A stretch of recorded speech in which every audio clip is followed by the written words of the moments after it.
মানুষের কথা বলা হয়েছে, লা ইয়ারহামুল্লাহু মান লা ইয়ারহামুল মুসলিমিন বলা নাই, নাস বলা আছে।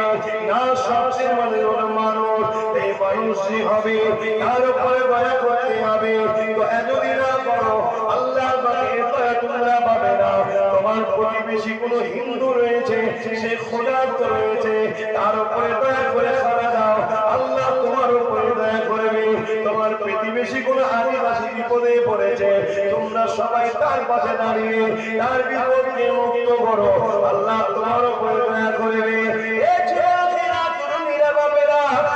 ধর্ম কি, তার বিশ্বাস কি, সে ভুলের উপরে কি ঠিকের উপরে জবাব দিবার মালিক করে না। আমি কে জবাব দিবার? তুমি আমি তো কাউকে বানাইনি, তুমি আমি জবাব নিতে যাবো। কিন্তু মনে রাখবে, সে আল্লাহ পাকের সৃষ্টি, তাকে পিয়ার করা তোমার আমার দায়িত্ব ইসলাম দিয়েছে। যদি তুমি অন্য ধর্মের মানুষের গরিব দুঃখীর পাশে দাঁড়াও, আমার আল্লাহ তুমি বিপদে পড়ে যাবে। মাথায় দেখতে করে আল্লাহ সূর্যকে নামিয়ে দেবে। ওই কঠিন দিনেতে আমার আল্লাহ তোমার উপরে দয়া করে তোমাকেও তিনি জান্নাতে থাকতে ব্যবস্থা করে দেবে।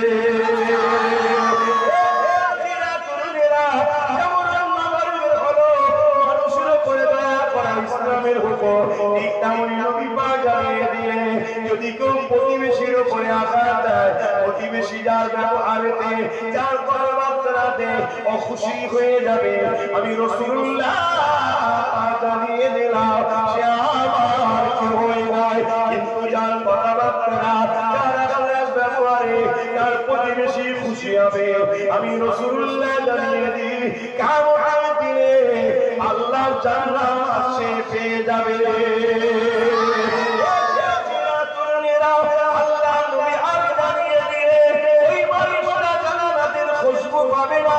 কোন মানুষটা যে তার নিজের জন্য যেটা পছন্দ করে, সে তার ভাইয়ের জন্য সেটা যদি পছন্দ না করে। এখানে ভাই বলতে রক্তে শুধু নয়, কলেমা পড়া ভাই। একদিকে যেমন রাসূল মানুষের কথা বললো, আর একদিকে প্রতিবেশীর কথা বললো। এবারে কলেমা পড়া ভাইয়ের জন্য রাসূল কি বলছে শোনে, সে তার নিজের জন্য যেটা পছন্দ করবে, তার কলেমা পড়া ভাইয়ের জন্য যেন ওটা পছন্দ করে। আমি পছন্দ করি, আমি আমার কথা বলছি, আমি পছন্দ করি দুনিয়ায় যতদিন বাঁচবো, কারো দয়াতে নয়, কারো ভিক্ষায় নয়, আমি আমার আল্লাহর দাসত্ব করে রাসূলুল্লাহর গোলামি করে আল্লাহর দয়াতে রাসূলুল্লাহর উসিলাতে ইজ্জতের রুটি খাবো, ইজ্জতের খানা খাবো, ইজ্জতের সঙ্গে বাঁচবো, মাথায় একমাত্র ঝুঁকাবো শুধুমাত্র আল্লাহর কাছে, অন্য কারো কাছে নয়। আর যখন পারবো শুধুমাত্র আল্লাহর কাছে, অন্য কারো কাছে নয়। কারো দয়া আমার প্রয়োজন নয়, কারো সাহায্য আমার প্রয়োজন নয়, কোনো নেতার কাছে হাত বাড়াবার প্রয়োজন নয়, কারো নেত্রীর দয়াতে বাঁচার আমার প্রয়োজন নয়। আমি মনে করি আমার জন্য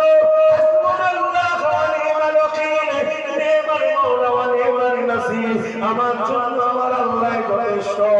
আমি চাই এই দুনিয়ায় যতদিন থাকবো, খানা খাবো, সঙ্গে বাঁচবো, মাথা তুলে বাঁচবো, মাথা মাথা শুধু আল্লাহর কাছে করবো, রাসূল যারা কারো নেতৃত্ব মানবো না। আমি আপনাদেরকেও বলে যাই, আমি আসছি কুরআন মার্কা নেতা, আরাফে মার্কা নেতা, এদের দলদার হওয়া বন্ধ করে দাও। নিজেরা একমত হয়ে আল্লাহর উপরে ভরসা রেখে রাসূলুল্লাহর নেতৃত্ব মেনে নিয়ে নিজেদের বাচ্চাদের ভবিষ্যৎ ভালোর জন্য নিজের পায়ে দাঁড়াবার চেষ্টা করো। যেমন আমি পছন্দ করি নিজের জন্য, এই পছন্দটা তোমাদেরকে শিক্ষা দিচ্ছি।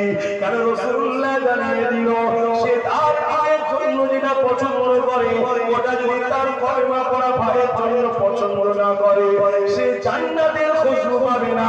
তাই তোমাদের আমি বলে যাই, তোমরা পছন্দ করো, কারো দয়াতে নয়, কারো ভিক্ষায় নয়, কারো পিছনে ঘুরে ঘুরে নয়, নিজে নিজের ক্ষমতায় দাঁড়াবো, নিজের আল্লাহর কাছে মাথা নত করবো, রাসূলুল্লাহকে যার বলে মানবো, নবী বংশের বাচ্চাদের কুরাইশ খানদারের নেতৃত্ব ঝান্ডা ধরবো। কারণ রাসূলুল্লাহ জানিয়ে দিয়েছে মানতে হবে।